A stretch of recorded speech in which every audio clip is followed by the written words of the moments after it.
A man mugged me last month. He didn't take my wallet, but he took something I can never get back. I'm writing this because I have no other way to speak. The police report just says aggravated assault. They don't understand. They can't. Before all this, my voice was my life. It was more than my life, it was my purpose. Every day, I'd find a corner in the sprawling, indifferent city and I would preach. I'm a young man and I know how it looks. Some people would scoff, others would hurry past, but some would listen. I never shouted fire and brimstone. I spoke of hope, of finding light in the cracks of this concrete jungle. My voice was a bell. It was strong, resonant, a gift I believed was given to me to share. I could feel the words vibrate in my chest, a physical force I could project across a busy square, cutting through the traffic and the noise to reach a person who needed to hear it. That feeling, it was like being truly alive. That all ended a month ago. It was a Tuesday.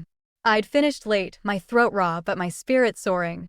I'd had a good day. A few people had stopped to talk, to share their burdens. I was walking home, taking a shortcut I'd taken 100 times before. It's a narrow alley, poorly lit, that spits you out a block from my apartment building.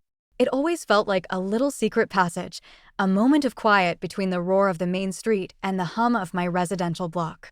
That night, the quiet was different. It was heavy, predatory. He was just a shape in the deepest part of the shadow, halfway down the alley. I only saw him when I was almost on top of him.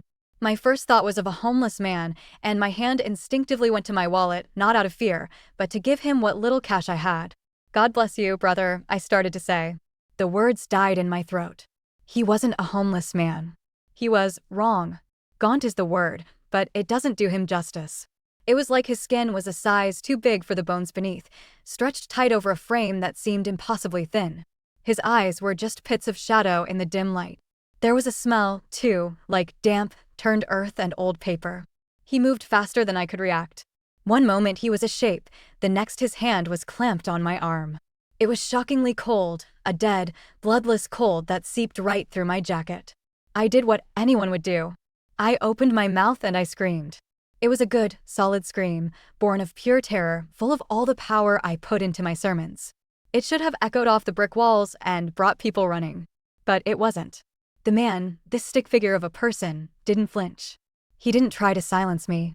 Instead, he leaned in, his face inches from mine. And as I screamed, he did something I still can't comprehend. He inhaled. It wasn't a normal breath.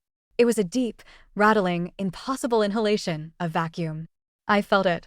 I felt my voice, the very sound and force and vibration of it, being pulled from my lungs, torn from my throat. It was a physical